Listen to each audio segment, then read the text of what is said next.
What doesn't kill you makes you stronger, right? You've heard that in the past. But the truth is that only happens if you learn from the mistake. Otherwise, it's just a mistake. It doesn't necessarily make you any better, and you're prone to repeat it. I see so many VPs of engineering who don't realize that a big factor of their success is about how they learned from their obstacles, from the problems that they're having. Ever since COVID hit, I've been telling people constantly to not let a good crisis go to waste. And boy, have we been giving a bunch of good opportunities to do that, right? And I see many who just treat the mistakes as the cost of doing business. Don't get me wrong, you're going to be doing and making a bunch of mistakes all over the place, like I just did with English.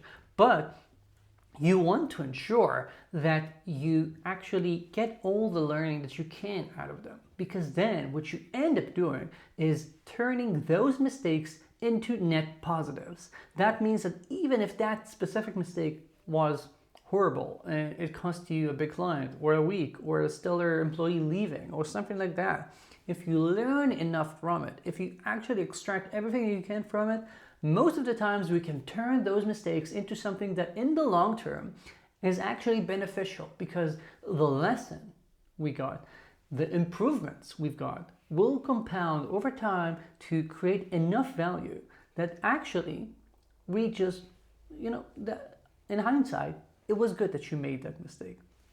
That's what we're aiming for here. That's how we create teams that actually keep learning and improving. In this video, I will share the 4 most typical areas where I see VPs of engineering and CTOs who miss out on extracting learning. 4 areas where you can start seeing a lot of learning opportunities rather than just shrug off a mistake. And if you do that, you'll gain so much learning and improvements. And I'm sure that just going through these 4 will open your eyes and you'll be able to find a lot of other learning opportunities all over the place, because man, there are a lot of them, I assure you. By the way, if you're new here, hi, I'm Aviv Ben-Yosef. I'm a tech executive coach and consultant, and I help people just like you create teams worth leading, because life's too short to lead a mediocre team. And this relates directly to that. If you will not learn enough, I'm sure you'll end up getting stuck in a team that's not improving enough, in a team that not only is mediocre, it's probably even less. So what you want to ensure is that you keep growing, keep learning, keep improving, so you have a team that every day is better than you were the last. And by doing that, you'll create an atmosphere that motivates you, motivates the team, and ensures that you're not just wasting your time managing a team that doesn't get you going. All right, let's get to it. Number 1 is bad hires. I'm sure you've made some bad hires. And now the question is, what happened? After the fact, maybe you realized that that wasn't the right person. Maybe even the role description was wrong. Maybe that position was not a position we needed. Maybe you hired prematurely. Maybe you hired too late and you just set up someone for failure because they were already entering a situation that was too complex. Maybe you need someone who was more senior, less senior. There are a bunch of different reasons why a hire at the end of the day wasn't the right one and wasn't the right fit. And right now, I'm not talking about what you actually ended up doing. I hope that you actually talked to the person, maybe, moved them, had to let someone go, whatever. I hope that you actually at least addressed the issue, but we're putting that aside for a second. And I want to ask you, how did you debug that bad hire happening in the first place? The types of questions that you need to ask yourself are questions like, what sort of assumptions did we have that ended up being wrong, and how can we be aware of it next time? What changed between when we started the hiring process and when it actually ended that made maybe the difference between us thinking this was a good idea and ending up making a bad move? What step in the hiring process did we miss or skip? And as a story, I was working with someone who, as a co-founder, felt like he was in a big rush to fill a strategic position because the board was upset about something. And he was like, I need someone with that title stat, so the board gets off my back. And he found someone that on paper seemed amazing. In the first couple of interviews actually looked very impressive. He even did the referral calls, but having all this rush and not having any reason to suspect anything, he made the referral call. You know how it works out. Many of the times when you just make a call to the person that they're telling you to call, if you're not going to be digging a bit deeper at surface level, essentially everyone's going to say, yeah, thumbs up, go ahead. But you need to do some digging, ask some questions to ensure that things are actually what they seem, and whether this person who might have been stellar there will also be stellar for you. But this co-founder, being in a rush, did not do that. He didn't do this thinking about it, okay? This wasn't something that he did deliberately. This is what we realized only after the fact. After the fact, after they hired this person and realized within less than 2 months that this was a big mistake, because this was a strategic position that takes a lot of time to fix and a lot of time to replace, he ended up wasting, I think, more than 2 quarters to replace this person, which cost him a lot of time, energy, and money. And at the end of the day, after he fixed this, we did this retro and thought, okay, how did we even get into this position in the first place? And we asked these questions to get the learning opportunity in place. So first of all, it was this, okay, how are we going to be doing referral checks differently from this point on, which was good. Okay, that by itself was a good learning opportunity. But I like it when we actually try to drill deeper. And we did that and got to a point where we said, okay, we should not, as a team, as co-founders, as an executive team, allow ourselves to get so wrapped up about what the board is thinking that we just execute really fast on something without thinking about it, without giving them some pushback. As the executive team, as the co-founders, you have a responsibility here, and only you actually know what's needed. Don't just fill a position to tick a box and get someone off your back. No, think about what you're doing and really believe in it, especially if we're talking about a strategic position like this was. So this learning, I think, has made the company so much better because the communication between the co-founders and the board just improved so much as a result of this. So yeah, they made a mistake that was a big headache, but they got so much better due to it. This is what we're looking for. Number 2 is bad coaching. You have people in the team and you end up realizing that things aren't working out. Now, having worked with so many companies for so many years, I see a repeating pattern where someone in a specific company, in a specific role, is an underperformer, but when they move teams or when they move companies, they shine again. Usually these are people who just have this up and downs. And what does that tell us? Those people are not necessarily bad or good. This is about the entire ecosystem that a person is in. It means a lot of the times, maybe there's a misfit, but maybe we need to work on it from both ends to make things work better. Sometimes it just, it doesn't just magically work out. You have to work on it. And this is what we want to debug here. This is the learning we want to extract. If something didn't work out well, I want you to think, how did we as managers, as coaches, fail this up? What did we do or what didn't we do that should be differently next time? Another quick story. A VP of engineering I was working with had a director of engineering who was previously stellar, someone that they really loved, someone who also has a lot of experience and has like the certifications to show for being good at what they do. After a few changes in the company, this director turned into someone that essentially no one on the outside of the organization liked. They liked him personally, but when it came to the work, they felt like he was always pulling in the wrong direction, moving too slowly, focusing on the wrong things, to the point that product started trying to work around them. The CEO was aware of, oh, if things are going to that team, it's probably going to take longer, that sort of stuff. This has been going on like this for a year.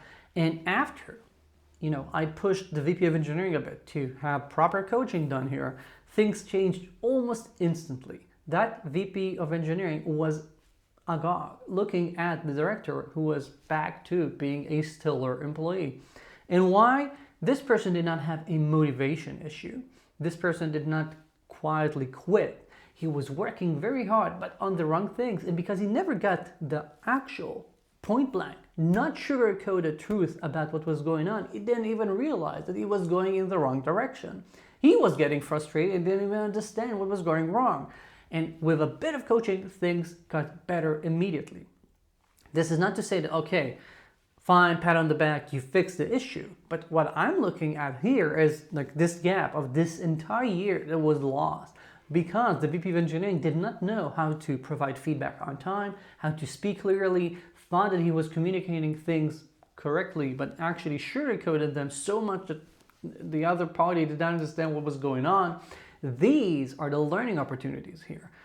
Think about not your successes in coaching, but also when things finally succeed, why did it take so long? What could we have done differently?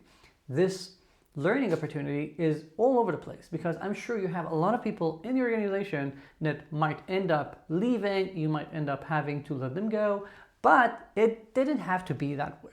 You could have done things differently, so think about that. Third, we have surprises. You know how one day you just all of a sudden hear, oh yeah, don't you know, we're supposed to support that geography and we need servers in that part of the universe. Or, oh yeah, there's that regulation that means that we need to switch things up. Or, oh, didn't you know that this major part of the infrastructure is now at end of life and we have to replace it in like the next couple of weeks? These surprises, of course, it's gonna happen. But what I want you to consider is, what are we doing wrong here? How did we not realize that this was happening? So, like with me, I can tell you a recent story I had with a CTO coming in and telling me, yeah, I just realized that we have to replace 70% of our infrastructure because it has reached end of life and we're now having to shuffle things really, really fast. I'm just having to scrap essentially half of what I was planning on doing this quarter because of this surprise.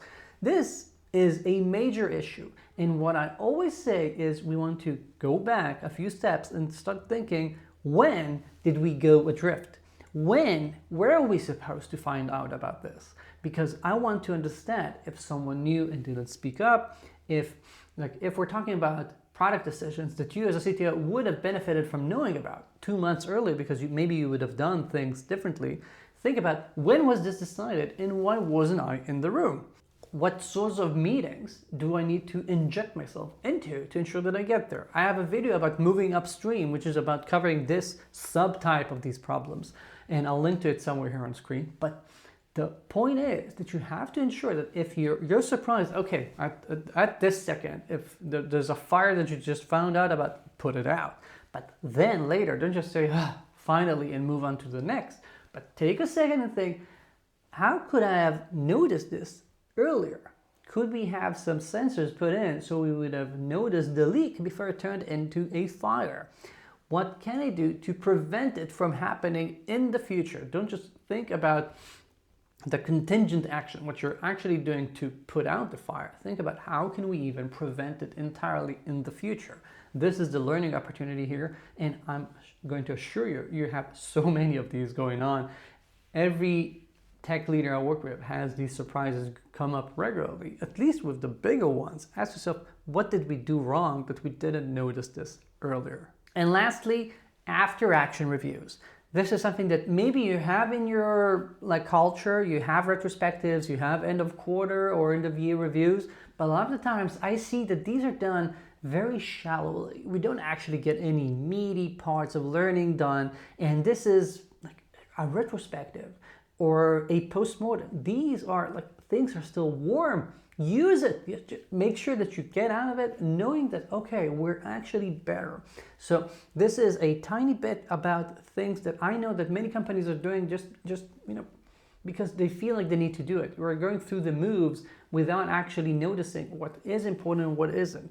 About actually extracting some learning, or okay, we had the 20 minutes for a postmortem like we always do, and we have a doc on the wiki that no one's gonna read because it has nothing substantial in it.